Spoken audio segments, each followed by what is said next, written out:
feeling every inch of his will wanting to get a win just like his teammate, but we'll see what Raleigh's even got in up store. the pounds, Flacco doesn't look, undersized here. Ooh, nice right hand to open there from Raleigh.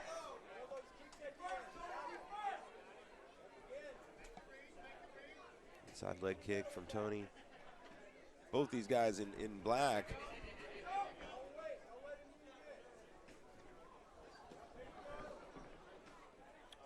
Really nice lead right there from Raleigh Callender. Yeah, Callender's got some fast hands. And a powerful leg kick right there. Nice front kick as well.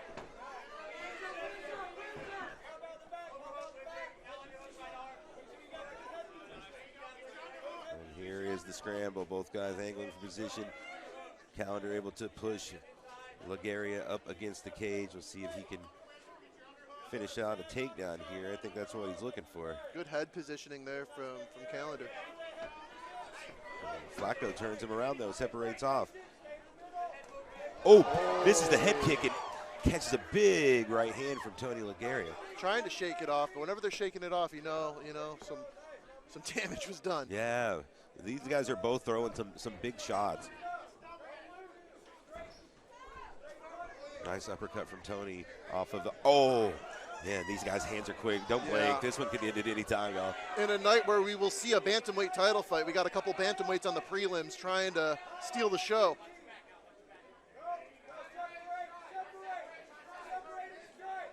The corner of Callender calling for him to separate off and strike. They like what they're seeing in the striking department here, but it looks like Raleigh's looking for the takedown.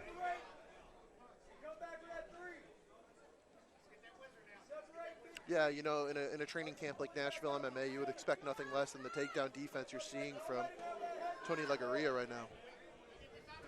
Relentless pressure right now from Callender. That's good head positioning. Yeah, sneaking in some knees to the body from time to time. Just kind of wearing on him, leaning on him.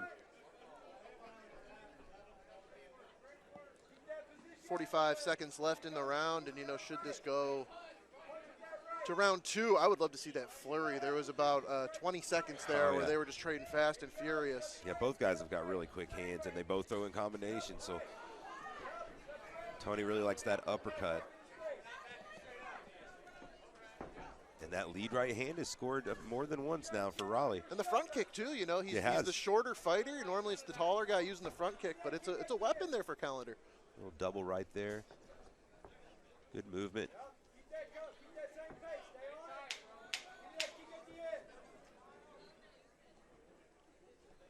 Down to the final few seconds and close round. Yeah, tough one to score. Tough one to score. Yeah, you thought you saw an evenly matched round there in the previous fight. Ended up being a unanimous decision in the end of this one. Flurry, I believe. Oh, yes. You're talking about. Misses the head kick and then kind of catches a glancing blow.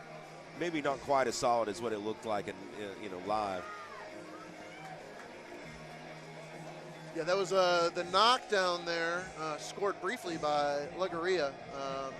Either guy taking the stool. Gotta love bantamweight, man. These guys, the scrambles are insane if we're talking grappling, but in this one, really, the striking has been fast and furious. And if there were any questions about Callender's cardio coming off the weight miss, he certainly doesn't look any worse to wear. Yeah, he looks great. No excuses, but it is a bit of travel for him. Yep. So you never quite know. Maybe it's something new, a new experience. Here we go into round number 2. Yeah, so many of these guys tonight, that it is their first time fighting on the road, away from home. Which is another big learning curve for these amateurs.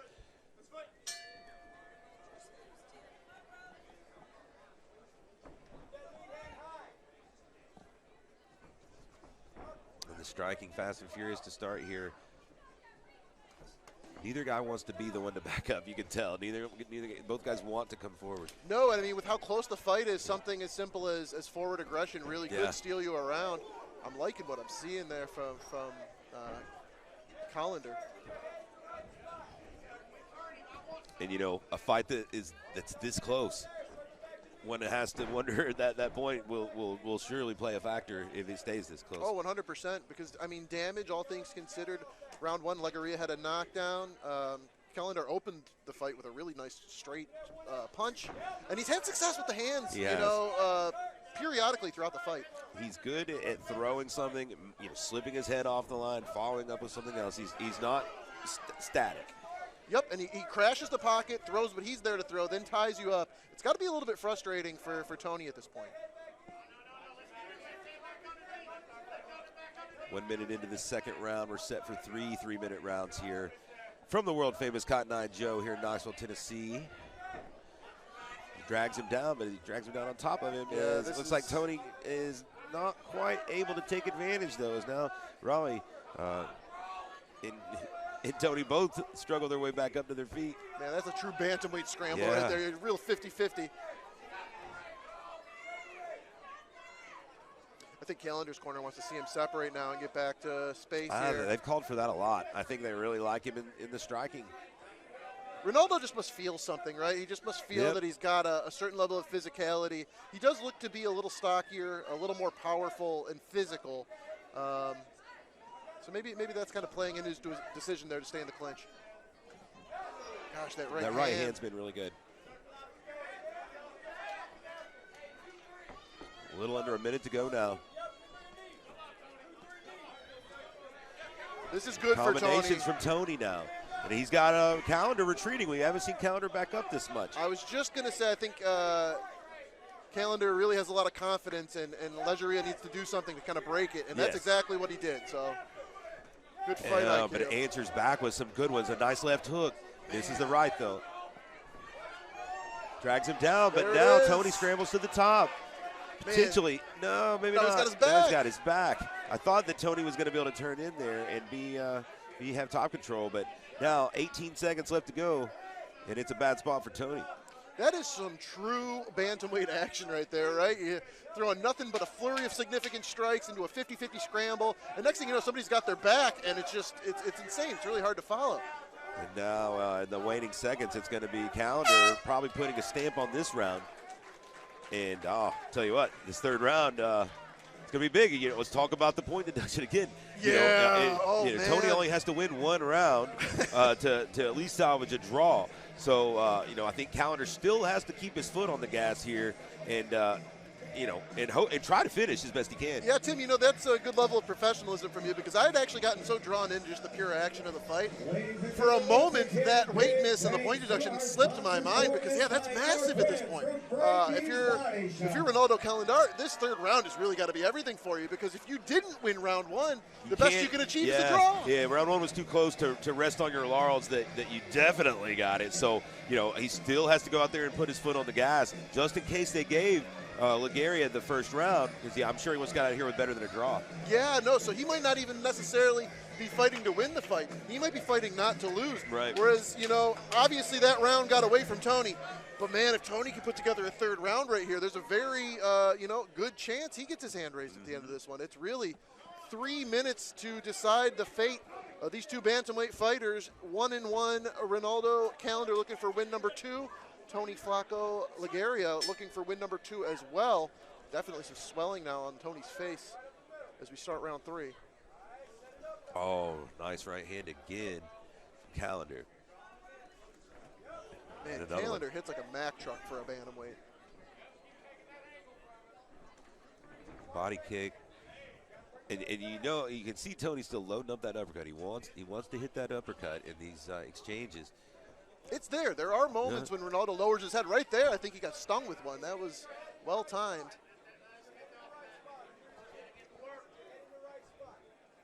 This has been kind of a safety zone here where Callender's able to kind of reset himself and pace the action as he likes. When he gets into this clinch, I feel like it has been an advantage for him throughout the fight, even though it's kind of a neutral position.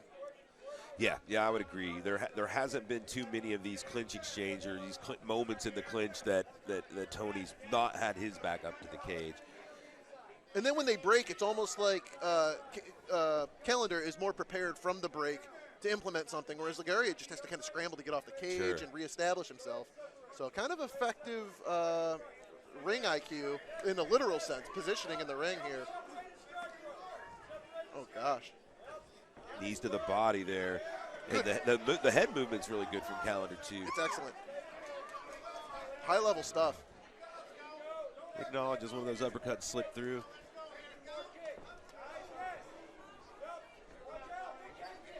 Oh, big knee. That one looked close to like it landed to the head. Would have been unintentional.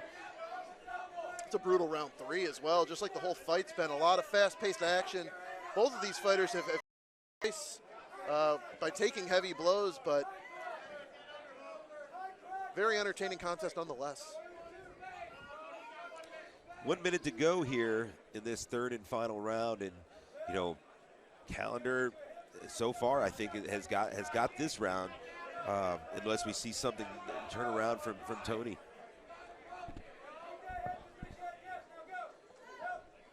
I do think at the amateur level it is best practice to take that point when there is a weight miss. Yeah. But man, we've seen. Oh wow. Hold on just a second. We might not get to the judges' scorecards if one of these lands. Let's see if Legarrrea starts to go for it. He has to realize short time, he's got to go for it.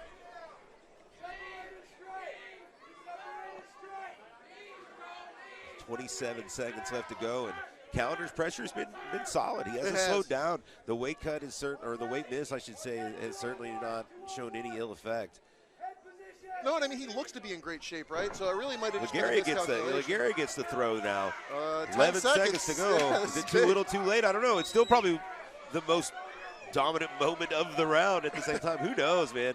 Close fight. I don't like having to judge this one at all. No, and there's been, Tim, the judges do a great job, but there's been a little bit of chaos in recent times. Yeah, when you talk about the weight point deduction, right? Going back to Nashville Underground, you think about the Kyle Castelline, Dustin Bailey fight.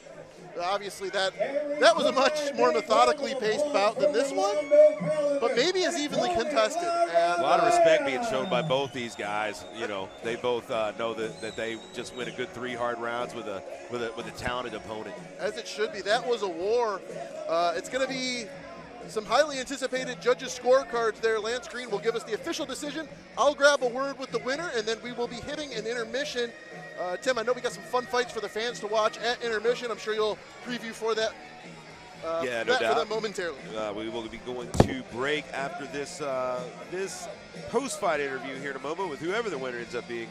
A couple of fights during the intermission for you guys to enjoy, including some of the folks that we are going to see a little bit later tonight. We're going to see Finn Martin, Josh Mackey from back at Aries Fight Series 16 here in Knoxville. That's definitely going to be a fight that will preview one half of our main event as Finn Martin takes on Colin Robinson in our main event tonight. Unification bout for both the Aries and the Gamma Tennessee State light heavyweight titles. So at the intermission, we'll have a look at Finn Martin, Josh Mackey. And then as we come back from the intermission, big announcement for our December card. So stay tuned, folks, when we come back from the break. Big announcements and big fights. Let's find out who won this one. Let's go down to Lance Green. Ladies and gentlemen, following 3 grueling rounds, this decision has gone to your judges' scorecards.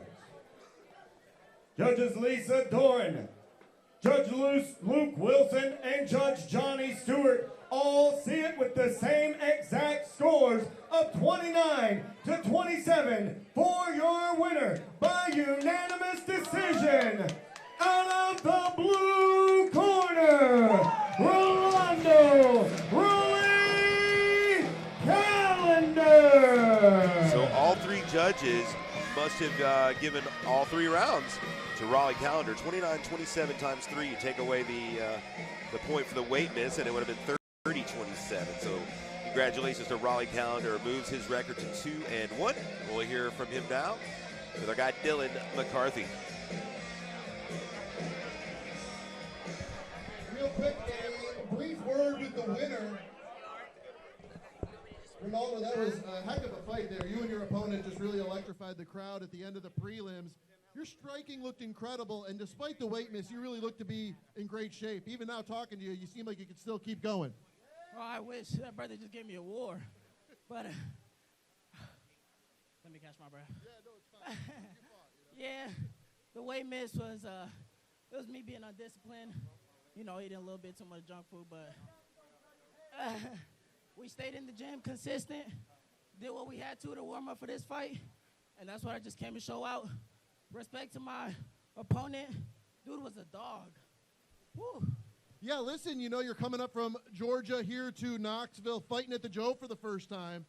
It's a unique fight atmosphere, and you really persevered and seemed to thrive in it. 2025, end of this year, you know, you really just established yourself as a heck of a bantamweight. On a night when there's a bantamweight title fight, what can we expect from you in this next, no pun intended, calendar year? Just expect for me to be in this cage ready to take that belt home with me. All right, Raleigh. Well, listen, great fight tonight. Let's give it up for your winner, Rolando Callender. And we will be taking a brief intermission.